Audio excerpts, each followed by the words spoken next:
Hola, es muy probable que hayas sacado una consulta para que podamos hacer un estudio del pie diabético.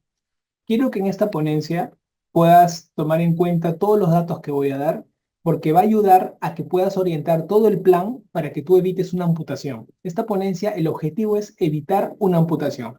Y comenzamos de la siguiente manera. Un paciente viene a la consulta y viene con una herida. El paciente viene con una herida y no quiere que le corten el pie. De 10 pacientes que vienen a la consulta, 8 vienen con la idea que le van a cortar la pierna. Y han venido con esa idea porque en otro centro le han dicho que le van a cortar la pierna. Entonces, ¿por dónde empiezo cuando tengo un paciente con una herida de este tipo? Eso quiero enseñarte, todo el recorrido que uno tiene que hacer. Primero hay que recordar algo. El pie es un órgano vivo. ¿Y cómo es un órgano vivo? Recibe oxígeno y recibe nutrientes. Y lo hace a través de arterias que van a llegar a irrigar la parte de la planta, arterias que vienen y llevan irrigación a la parte del dorso, y esto permite que llegue sangre a los dedos. La diabetes, cuando no se controla, lo que hace es tapar, como ven aquí, arterias. Puede ser que se tapen arterias que están en la parte dorsal, que generalmente van a dar lesiones al primer dedo, lesiones en el segundo o tercer dedo, o arterias que van a la parte posterior, que van a la planta, que dan lesiones generalmente en el talón y también en el cuarto, quinto dedo. De acuerdo al dedo, uno puede saber incluso cuál es la arteria que probablemente está afectada. Y esto es como el jardín. Si no hay agua, entonces la planta se marchita. Así de sencillo. Cuando un paciente viene, como en la foto, yo le digo, esto es como un jardín. Antes de ir al jardinero a que arregle la planta, asegúrate que hay agua. Yo terminaría siendo como un gasfitero del cuerpo humano. Mi trabajo como cirujano vascular es que ese pie aumente su flujo sanguíneo a través de aperturar estas arterias. Que una arteria tapada se puede abrir, por supuesto. De eso se trata, que puedas entender esta exposición. ¿Cómo yo sé que las arterias están cerradas? En una consulta presencial, yo tengo que hacer todos estos pasos. A veces el paciente trae su ecografía en la mano y a pesar que tiene una ecografía, yo le miro la ecografía y le termino haciendo nuevamente la ecografía. A menos que yo te haya recomendado con algún radiólogo experto que ha sido entrenado por mi persona para poder hacer este estudio. Cuando nosotros estudiamos la pierna, a nivel de la ingle, como puedes observar acá, a nivel de la ingle y a nivel del pie. Desde la ingle hasta la rodilla, nosotros tenemos una arteria como un palo y tenemos que hacer un estudio de la arteria femoral superficial como lo estamos haciendo aquí. Debajo de la rodilla, la arteria poplitea. Y debajo de la rodilla hay tres arterias. Una arteria que va a los dedos, la arteria tibial anterior, la arteria que va a la parte de la planta, la arteria tibial posterior, y la arteria que solo llega hacia el tobillo, la arteria peronea. Todo esto tengo que ser relatado y tiene que visualizarse. Con eso recién podemos entender el siguiente esquema. De 100 pacientes diabéticos, solamente 15 van a tener una herida en algún momento de su vida. De esos 15, la mitad tiene buenas arterias, pero la otra mitad, esas arterias que he mostrado, están tapadas en diferente nivel. Con los que tienen buenas arterias, tranquilamente no necesitan de mis servicios. Pasan directo a tratamiento por traumatología. Por ejemplo, el doctor Julio Quiroz, traumatólogo de pie diabético, él se va a encargar del manejo infeccioso, de la parte de curación, de la parte de la coordinación con un endocrinólogo para la parte metabólica, como el doctor David Livia, por ejemplo. Te estoy dando un ejemplo de profesionales que pueden ustedes orientar, trabajar, como el doctor Gelar Manrique, endocrinólogos dedicados al manejo metabólico, por ejemplo, ¿no? Y la parte de rehabilitación. Estas cuatro cosas van a venir después de que uno les diga en la consulta, señor, usted no tiene ningún trabajo, yo no tengo nada que hacer aquí. Vaya directo, tiene buenas arterias y vaya a hacer estas cuatro cosas. Pero ¿qué sucede con el otro grupo de pacientes que no tiene flujo? Ese grupo de pacientes necesita primero del cirujano vascular. Porque si el cirujano vascular no interviene y abre las arterias, la gran mayoría va a terminar en una amputación y la mitad de estos pacientes van a fallecer en los próximos 5 años. Y es un dato duro. Que te digan que tienes una herida en el pie y que te dicen que porque te cortan encima de la rodilla, la mitad de estos pacientes fallecen en los próximos 5 años, tiene más mortalidad que el cáncer de mama y que el cáncer de colon. Pero esto no lo sabe la gente, no lo menciona. Las personas no saben que si la amputan encima de la rodilla es como que le quitaran 10 años de vida. Por eso que no solamente salvar un miembro, sino tratar de evitar la mayor cantidad de pérdida del miembro por sí y buscar autonomía en el paciente. La parte vascular no solamente va a reducir el nivel de la amputación, que disminuyan las amputaciones, sino que buscar cerrar la herida y aumentar la supervivencia. Son 3 objetivos que terminamos haciendo al final con estos pacientes. La mayoría de las cirugías se va a hacer sin ningún corte. 80% de las cirugías son endovasculares. Un 20% sí se va a requerir el bypass en las intervenciones que hacemos. Te hablo de la estadística de mi persona, ya realizando más de 600 cirugías con todo el equipo que trabajamos. Importa la experiencia demasiado. Cuando tuve mis inicios, de 10 pacientes que le habían cortado la pierna encima de la rodilla en mis inicios, solo salvaba 5. Hoy día, de 10 pacientes que vienen condenados a una amputación, salvamos 9. Importa la experiencia, importa mucho.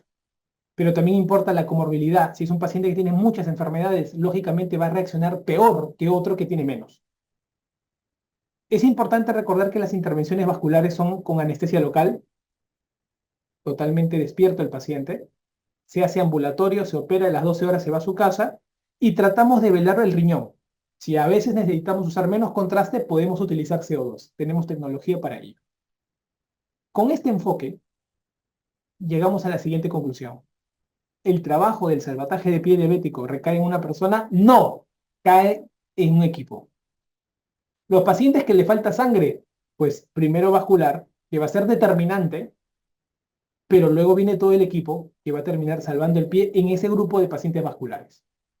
Si nosotros no sabemos esto, vamos a caer en el error de que hagan tonterías, gasten tiempo y dinero en tratamientos que no tienen valor científico. Recomiendo a todos ustedes que tienen un familiar o que tú que me estás escuchando, que tienes un problema epidemiológico, investiga.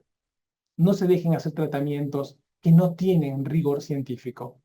Todo eso está publicado. Nos guiamos de guías internacionales, de grupos de trabajo científico para poder trabajar de esta manera. Entonces, te voy a dar 2 consejos desde el punto de vista vascular. El primero, para una evaluación de un pie diabético no necesitamos angioten. Dejen de estar pidiendo angioten que no lo necesitamos. Necesitamos ecografía Doppler.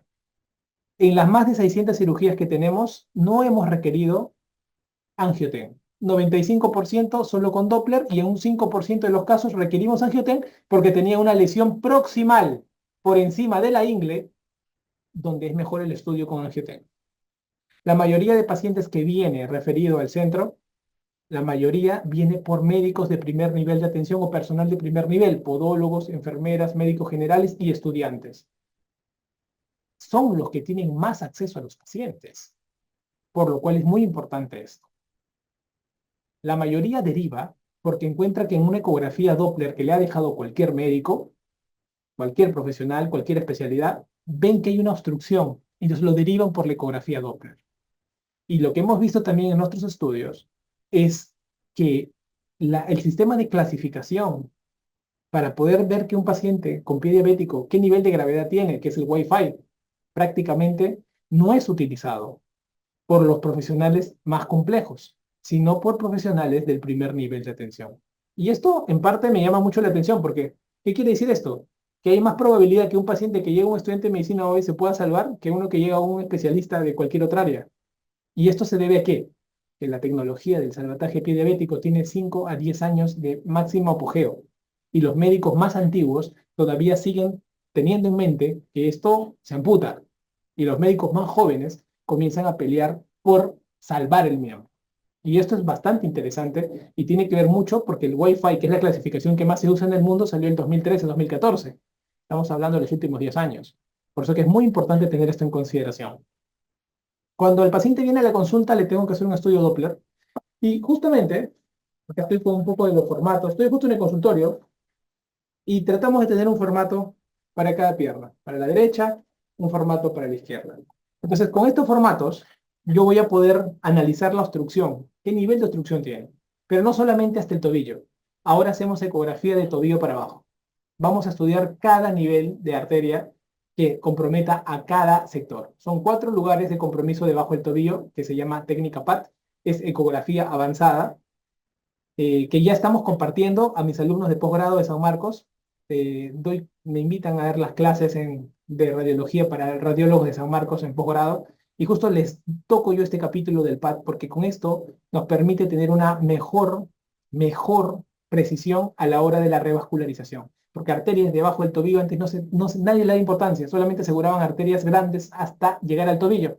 Ahora la cirugía se hace del tobillo para abajo, para poder asegurar que podamos aumentar la mayor cantidad de flujo. Entonces, la ecografía, como están viendo ustedes, va a ser determinante en el salvataje del pie diabético. Cuando acaba la sesión de consulta, yo dibujo, como ven en el gráfico, la arteria desde la ingle hacia el pie.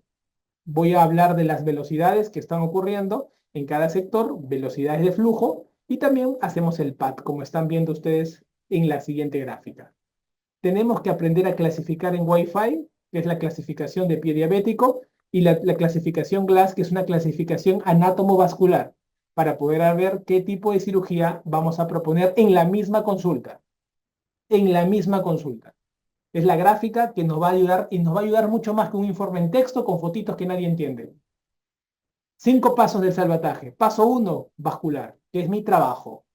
Si el paciente tiene una herida, paso 2, enfoque de herida, que se puede usar antibiótico, limpieza quirúrgica o amputaciones regionales. Esto estará a cargo del equipo traumatológico. Es muy importante conocer los antecedentes, y lo trato de dejar en un formato para que podamos tener una visión completa de estos pacientes. Entonces, en este punto decidiremos, ¿será necesario nuestro trabajo vascular? ¿Sí o no? En un 50% de pacientes no necesita que yo haga una cirugía, pero basta con esta imagen y que la tenga, lo vamos a controlar esta imagen en el próximo año. Pero en aquellos que sí necesitan de mis servicios, tenemos que enfocar lo siguiente. Entonces, ¿cómo enfocamos ahora el trabajo vascular? Yo le digo siempre a los pacientes que tenemos 3 estaciones: estación 1, estación 2 y estación 3. La estación 1 es la estación vascular, la que es la estación en la cual los pacientes van a requerir mis servicios. ¿Qué objetivos tengo yo como cirujano vascular? El primer objetivo es un objetivo imagenológico de la imagen de la intervención y un objetivo clínico. ¿Cuáles son? Eridosoma. Objetivo imagenológico, eridosoma. Si el paciente viene con una herida horrible, como ven acá en el talón, cuando yo haga la cirugía, siempre voy a buscar que la irrigación, eso se llama eridosoma, vaya congruente a la zona de la herida que el paciente vino a la consulta, para que cuando pase a traumatología tenga sangre y pueda hacer una buena curación. Eso se llama eridosoma.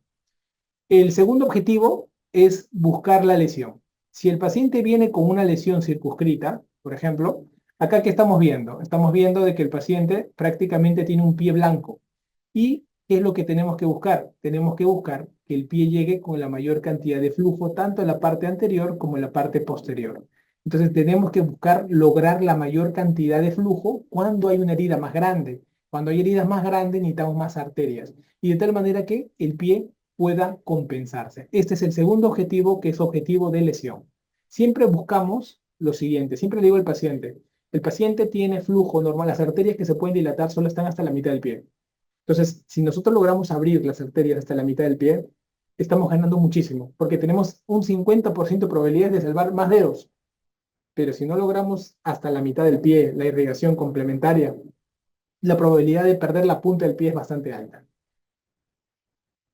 Y así como hay objetivos imagenológicos que hemos visto, también tenemos objetivos de clínicos, que es uno, disminuir la mortalidad. Un paciente condenado como este, la idea es que el paciente pueda tener un aumento de la sobrevida y pueda tener una vida normal. Y el otro objetivo es la independencia. Buscamos que los pacientes, a pesar de que miren la lesión que tiene este paciente, a pesar que el paciente, a pesar que el paciente tiene una pérdida constante, le han ido quitando el flujo, y le van quitando el flujo de los tejidos. ¿Por qué? Porque no tiene sangre. Le han ido cortando, cortando. Este paciente tuvimos que abrirle el flujo, tanto de rodilla para abajo y en el pie. Y con esto recién pudimos lograr limitar la zona de daño y buscar qué cosa, la independencia. Es un paciente en el cual tenemos que buscar la independencia. Esto es muy importante a la hora de los 4 objetivos que tengo como cirujano. Primer objetivo, llegar a la zona, el heridosoma. Segundo objetivo, mientras más flujo, mejor para evitar sobre todo la pérdida de tejido. Disminuir la mortalidad, que el paciente viva más años y lograr una independencia. Tenemos que aspirar a eso. Si pasamos por la parte vascular, vamos a llegar a la parte número 2, que sería la parte de la estación del manejo de la infección. Como ustedes pueden observar, el manejo de la infección, el manejo de la curación, el manejo metabólico es fundamental, porque aquí es donde el paciente va a tomar más tiempo y es un reto tremendo. El doctor Julio Quirós, traumatólogo al cual yo recomiendo para reconstrucciones de pie diabético, tiene un reto gigante. Es bien complicado. A veces los pacientes, la infección puede empeorar con el tiempo, pueden haber recrudecimientos, las curaciones se hacen cada vez más complejas, el control metabólico es fundamental, pero luego el paciente poco a poco va recobrando y se va generando la rehabilitación. El paciente, cuando ya cerró una herida, ojo, tiene un 40% de probabilidades de volver a hacerse la herida. Y esto es muy importante, porque significa que el paciente puede volver a esta situación. Por eso que muchos pacientes que uno le dice revascularízate y con el paso del tiempo de repente no se opera y cierra la herida, en el transcurso del siguiente año se vuelve a hacer la herida. Y están buscándonos para poder abrir las arterias, pero las condiciones vasculares ya son peores. Y eso hay que tenerlo en consideración. Por cada parte de pérdida hay un nivel de amputación. Por ejemplo, el talón es el peor lugar. Es el que tiene mayor nivel de amputación si no se revasculariza. El que le sigue es el quinto dedo. El que le sigue el primer dedo y después cualquiera de los otros dedos. Esos son los porcentajes de amputación respecto al lugar de la lesión si en caso el paciente no ha sido revascularizado, para que tengan una idea de la importancia de cada región del pelo. Los patrones vasculares son distintos. Esto lo hemos logrado después de más de 687 casos. Tenemos una descripción. Vemos que la mayoría de pacientes diabéticos, el problema es de la rodilla para abajo. Solamente un 5% va a tener problemas de la rodilla para arriba, pero la mayoría es rodilla para abajo. Por eso que a la mayoría le cortan la pierna encima de la rodilla. Cuando viene la consulta tenemos que hacer 3 pasos. Primero definimos el paso 1, la parte vascular. En el paso 2 definimos la herida. En el paso 3 me voy a encargar a analizar cada detalle de cada arteria y ver cada una de estas ondas que ustedes están viendo. Estas ondas se ven en el ecógrafo y por eso les digo que es operador dependiente. Depende de la gran experiencia que puedas tener. Cada paciente nos enseñó algo y por lo tanto tenemos más precisión en poder diagnosticarlos. Y con ello poder saber el nivel de la obstrucción. Y obstrucciones mayores del 70% generalmente son quirúrgicas en el contexto clínico del paciente. Un paciente que viene a la consulta con un dedo negro o una úlcera o dolor en reposo, para nosotros tiene un 50% de probabilidad de amputación en ese año del diagnóstico. Y por lo tanto es muy importante la ecografía porque va a determinar cuánta oclusión tiene en ese paciente para saber qué tenemos que abrir.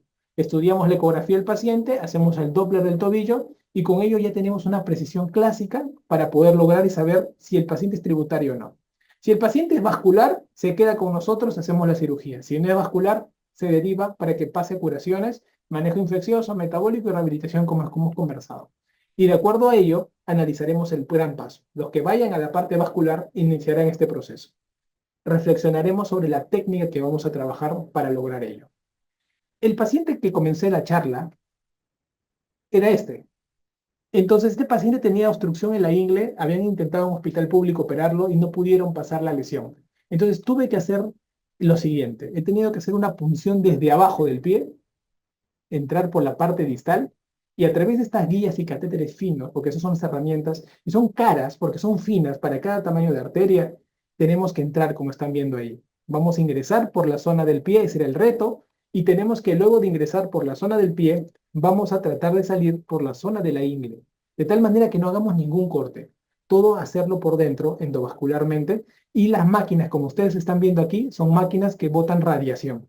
Radiación que va a permitir que el paciente no sienta ningún corte ni nada. Nosotros tenemos que estar cubiertos con mandiles de plomo porque esa máquina bota radiación y todo lo que estamos haciendo ahí, como están viendo ustedes, lo vamos a mirar arriba en la pantalla. Y según eso vamos mirando cómo vamos navegando y cómo vamos haciendo la conexión de las arterias. ¿Ven? Están sacando la arteria, la guía, justo esa guía, como un cabellito que he metido por el pie, por la parte de la arteria tibial posterior, está saliendo por la ingle, haciendo una comunicación.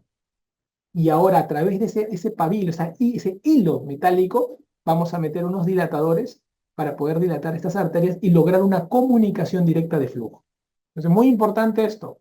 Cuando ya nosotros estamos enfrentando este proceso, estamos vestidos, se dan cuenta, de plomo. Entonces, nosotros ya acabamos la cirugía y acá estamos viendo el sangrado. Comienza a aparecer sangre en este dedito de acá está infartado, se limita la lesión. Y miren lo más importante, vemos en la pantalla lo que hemos trabajado. Esta era una arteria prácticamente completamente cerrada, no había comunicación de rodilla para abajo. Y luego, ¿qué vemos? Cuando ya dilatamos todo, comenzamos a mirar el flujo. Ahí está la zona de punción, ponemos un esparadrapo con una compresión y esta es la arteria que hemos creado. Esta comunicación que no existía, ahora existe y puede llevar flujo a la zona de la planta. Cuando ya nosotros tenemos esta comunicación, ya la sangre comienza a llegar, comienza a venir, entonces nosotros ya estamos más tranquilos de poder ver toda la zona de flujo. De tal manera que eso nos permite a nosotros poder ver al paciente y pasar al paciente a las diferentes curaciones. El paciente ya va a curaciones, acuérdense, después de vascular viene la parte traumatológica y la parte traumatológica va a incidir en lo que es la curación y lo que es el manejo infeccioso. Curación y manejo infeccioso. Y una vez que se haga la parte de curación y manejo infeccioso, luego ya en paralelo también se ve la parte metabólica. Y este paciente con esto es donde más tiempo va a tomar. Esto es variable, va a depender de la cantidad de compensación tenga. Y luego al final el paciente logra el cierre de la herida y pasa a la etapa de estación 3, que es la etapa de rehabilitación para evitar la reulceración. Es así como va a evolucionar este tipo de casos cuando uno se enfrenta a estas diferentes situaciones. Acá en conclusión, estamos viendo esta lesión, es una lesión de la zona de talón y pasamos por todas las calificaciones. Nosotros tenemos que pasar por todo esto y el paciente en consulta sale con un código, como están viendo ustedes aquí. Y este código, ¿qué nos dice? Es un código que nos habla que tiene un nivel alto de amputación. Entonces el paciente, después de pasarlo, este paciente, por ejemplo, tenía nivel de amputación encima de la rodilla, hemos hecho toda la codificación, hacemos la cirugía vascular compleja de las diferentes técnicas que manejamos nosotros y luego el paciente ya tiene sangre y por lo tanto pasa a la etapa de estación 2, manejo infeccioso, manejo curación y la parte metabólica. Es muy importante esto que se tenga en cuenta. Nunca le bajen el dedo a ningún paciente. 5 cosas que aprendí operando más de 650 pacientes con pie diabético en 10 años. Número 1, el paciente renal es un reto. Miren todo lo que pasa por mi mente en un algoritmo en un paciente en diálisis. El paciente que menos resultados tiene es el paciente en diálisis. Es el que es más difícil porque las arterias están calcificadas, el flujo está oclusivo, es un reto tremendo. Conclusión número 2, tienes que asegurar 3 cosas. Herramientas, tienes que estar en un lugar donde tengas todas las herramientas. La habilidad se desarrolla conforme hagas más casos. Y un poco ser el héroe, ¿no? Las 3 Hs, como yo digo, porque son casos que nadie quiere entrar o son casos complejos. Entonces, acá está nuestra curva de aprendizaje cuando comenzamos con 50% de eficacia el 2017 a tener ahora 90% de eficacia a partir del 2023 y nos hemos quedado en 90, queremos más, pero es muy complejo, los casos son muy difíciles y seguimos nosotros en un estudio permanente en investigación constante. Es importante saber, en la conclusión 3, es que el número de cirugías previas cuenta. Si alguien se dedica a hacer pie diabético, salvataje de pie diabético, tienes que tener casos, tienes que ver casos, tienes que ver cuántas cirugías tiene, cómo fue el fracaso, porque es una cirugía donde todos fracasamos al comienzo. Y es la constancia de los casos lo que te va a llevar a hacer estas cosas mucho más complejas. Todas estas cosas complejas van a determinar el éxito o el fracaso de una intervención. Entonces, todo esto de acá va a ser importante cuando uno comienza a desarrollarse como médico. Cuarto punto, busca la funcionalidad. ¿De qué sirve estar curando 8 meses un pie si el paciente no camina? La idea es que el paciente camine. Este paciente, por ejemplo, fue una transmetatarsiana y está con amputación a la mitad y puede caminar. Cuarto, busca funcionalidad. A veces la obsesión de cerrar una herida como si no perder ni un dedo termina dejando al paciente en silla de ruedas. Busquemos funcionalidad. Y quinto, es un dato muy importante, a veces aprendemos de todo. Siempre traten de pelear casos hasta el final. Este caso es un caso del doctor Gelar Manrique, un caso muy bonito en el cual nos enseña que hay que pelear hasta el final de un caso. Es un paciente con una lesión tremenda, el doctor es endocrinólogo, está atrás de la curación, un paciente con bajos recursos, y que se aferró al manejo de la curación. ¿Y por qué se aferró al manejo de la curación? Porque vascularmente tenía sangre.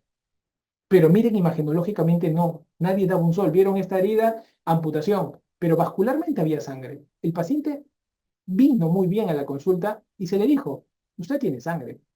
Hay una probabilidad de un 70-80 que sin cirugía vascular cierre. Pero ¿quién va a pensar que esto está con sangre si por fuera se ve feo? Pero ¿qué pasa cuando haces las curaciones respectivas? Hay un cierre de la herida. Y eso es algo que hay que entender. No te saltes los pasos. Hay que seguirlos todos. No amputes sin intentar antes. Y es muy importante.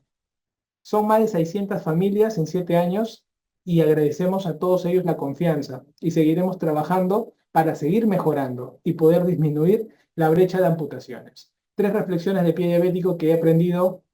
Una, 9 de 10 pacientes condenados a una amputación logramos salvarlos, pero si es renal, serán 6 de 10. O sea, los renales siempre van a tener menos eficacia al salvataje. Nada se hace solo. Es importante el equipo de trabajo. Así que es muy importante entender que tienes que trabajar en equipo. 3, no somos dioses, somos humanos errantes, pero jamás dejaremos de intentar. El éxito de esto es no dejar de intentar, estar con tu paciente y sobre todo poder pelear hasta el final todos los casos. Espero que este video les sirva para poder vernos en la consulta. La consulta me demora un promedio de 45 minutos a 1 hora poder estudiarlos y hacer todo esto que han visto, pero lo más importante es que siempre podemos ayudar a alguien y evitar una amputación. Muchas gracias.